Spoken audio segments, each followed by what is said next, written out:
Malaysia records first Omicron case.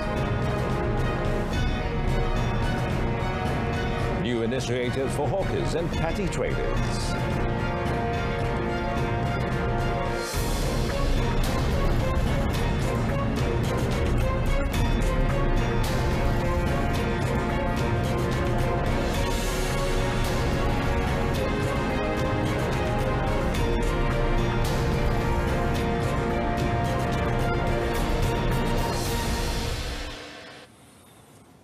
Hello and good evening. We hope you're doing fine. I'm Carlos, and welcome to News at 10.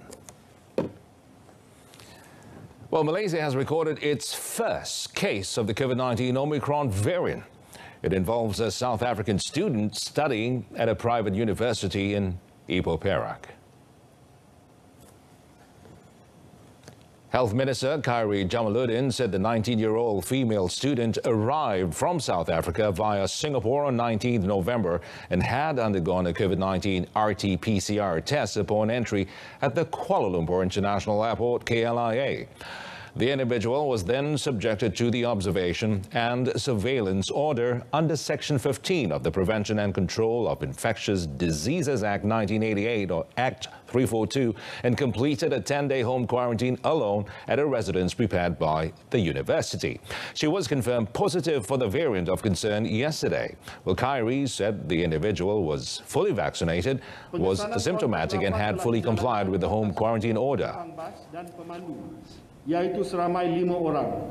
Mereka telah menjalani saringan ujian COVID-19 dan kuarantin wajib, ujian sampel pertama dan kedua ke atas semua kontak rapat disahkan negatif. He said the Health Ministry was also carrying out close contact tracing for passengers of the flight she had boarded, and based on her MySejahtera records for those in several locations in KLIA she had been in.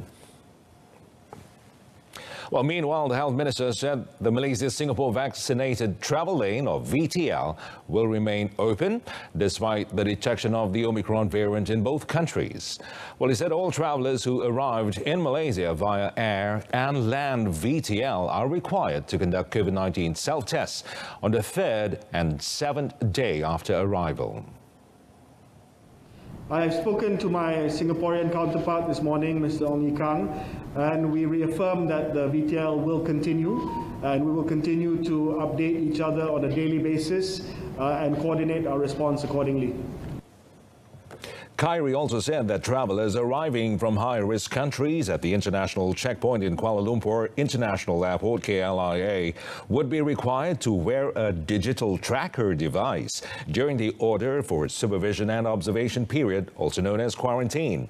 Well, separately, travellers from high-risk countries arriving in Langkawi through Tourism Bubble Pilot Project will need to undergo an additional RTK-AG COVID-19 test on the 3rd and 5th day from the date of arrival.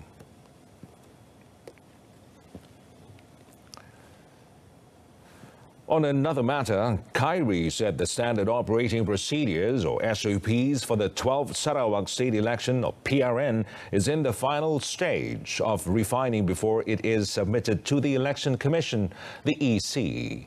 Tetapi sudah pasti perkembangan terbaru ni mestilah diambil kira supaya SOP yang kita akan kemukakan kepada Suruhanjaya Pilihan Raya itu dilihat lebih ketat untuk kita pastikan bahawa tidak ada penularan yang berlaku sewaktu PRN nanti. The EC has set 18 December as polling day for the Sarawak state election, with 6 September, or rather 6 December, as nomination day. Well, after a whole day of operation, the Fire and Rescue Department has called off the search operation at the landslide incident of kilometre 27.1 of Jalan Simpang Pulai Blue Valley, Cameron Highlands. Well, confirming the matter, Perak Fire and Rescue Department Assistant Director for Operation, Muhammad Shahrizal Ariz, said there was no other victims found buried under the soil and debris. Well, tracker dogs from the Putrajaya K9 unit were used to sweep the area to check if there were other victims who may have been unknowingly caught in the landslide. Muhammad Shah Rizal said that the search and rescue was called off earlier this evening as there were no indicators of other potential victims found at the site. Berdasarkan daripada pencarian pemeriksaan menggunakan bilik K9 mendapati keputusan adalah negatif. Jabatan Bomba menyarankan kepada pihak polis supaya agar operasi ditamatkan pada petang tadi. Tak ada mangsa yang dikesanlah buat masa ni. Hanya 2 sahaja mangsa yang dikesan buat masa ni. Lorry driver Muhammad Hafiz Hamdi, 31, and the driver of an MPV vehicle identified as Tan Chi Heng, 36, were killed in yesterday's landslide incident.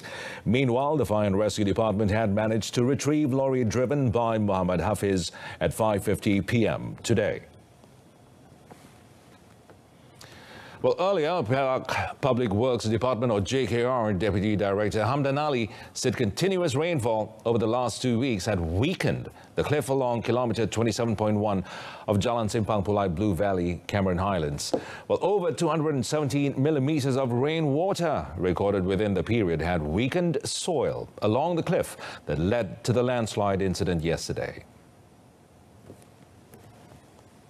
Tindakan kita, pertama sekali kita ada tindakan short term measure, iaitu tindakan jangka pendek.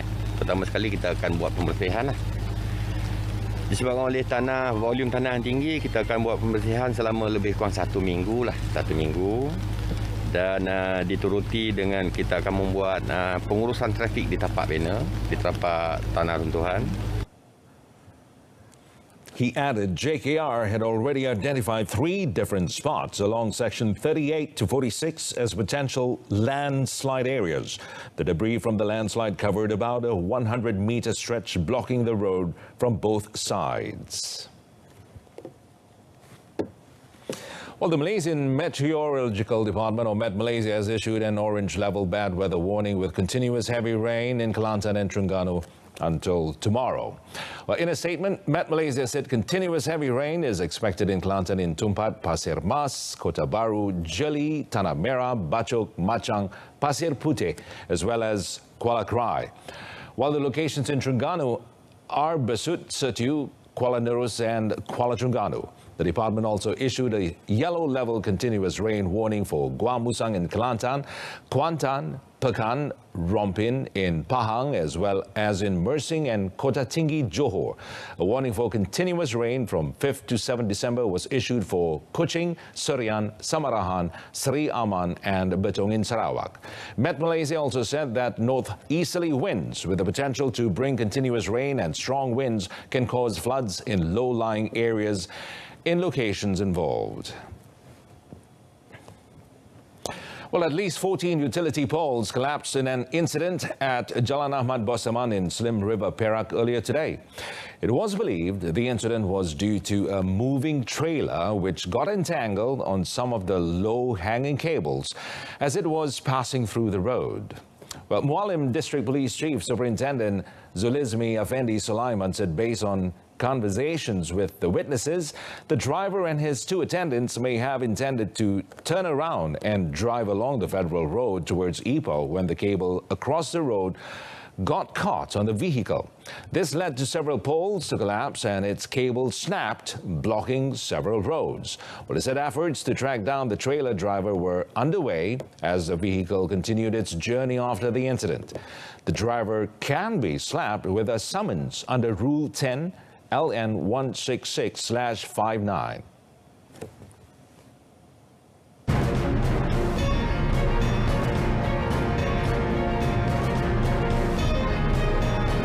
Sabah concludes commercial agreement with federal government and Petronas.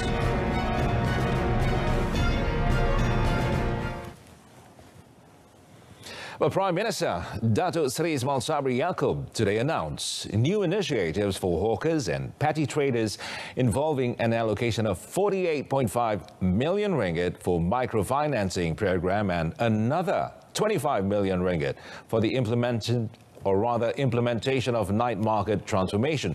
Well, he said under the microfinancing program, the hawkers and petty traders can apply for Sharia-compliant microcredit financing with a 0% profit rate from Bank Rakyat. In his speech at the 2021 Keluarga Malaysia Hawkers and Petty Traders Day in Putrajaya, Dato Sri Ismail Sabri said the program offers microcredit financing of between 10,000 and 50,000 ringgit with a repayment period of up to 5 years.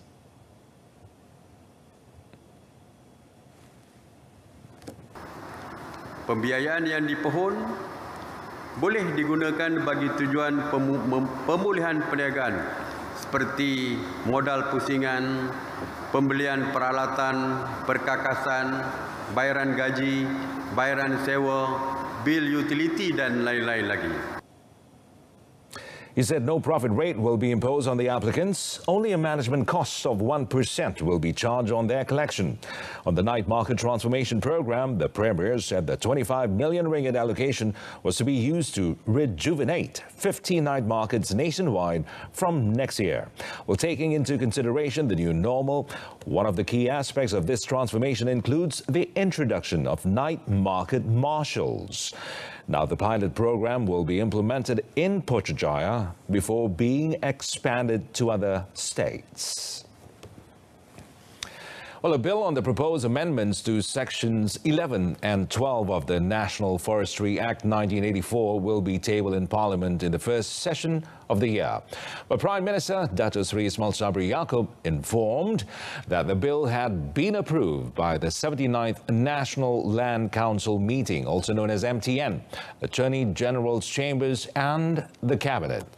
Well, apart from that, 3 more proposals were tabled in the MTN meeting yesterday, chaired by the Premier, pertaining to forestry and mining activities.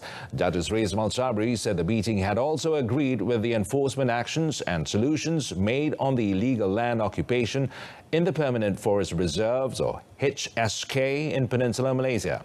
MTN also agreed that all state governments should take similar actions by the 1st of June 2022. Well, apart from that, the Prime Minister said the meeting also agreed in principle with the implementation of a 15-year moratorium on approvals for new forest plantations in the HSK in the peninsula. There are currently 127,050.25 hectares of forest plantation development zones in the HSK nationwide that have yet to be approved to any company.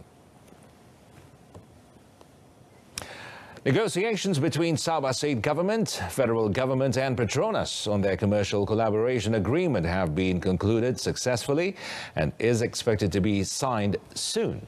Well, the matter was announced by the state's Chief Minister, Dato Sri Haji Noor, during the tabling of Sabah 2022 budget at the State Assembly sitting in Kota Kinabalu earlier today.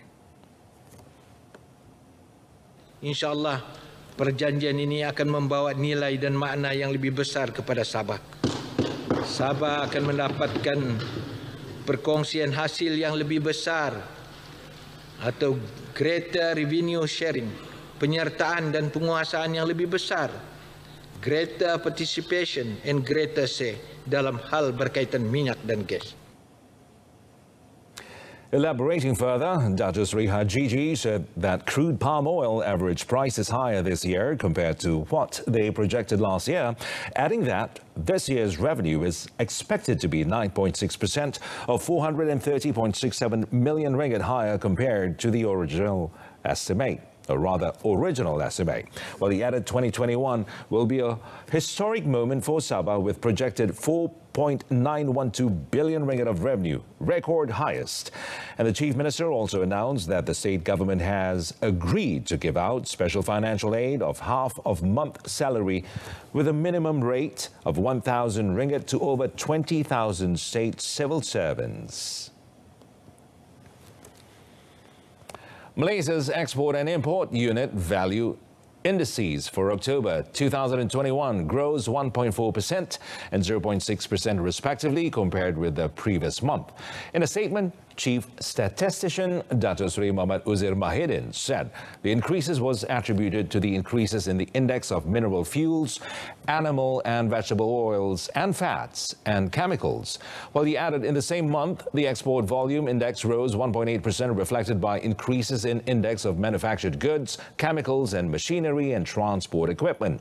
Well, as for the imports unit value index, the growth of 0.6% was contributed by the increases in the index of mineral fuels, manufactured goods and machinery and transport equipment. On the other hand, Dato Sri Uzair said the import volume index increased 3.6% compared to the previous month.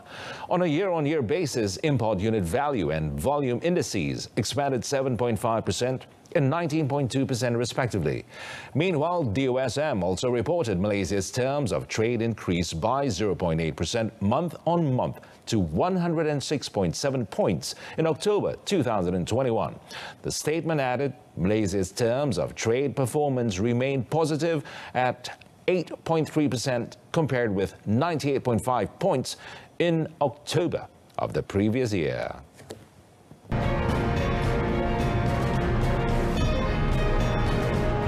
ZGR into semis of BWF World Tour Finals. Stay with us.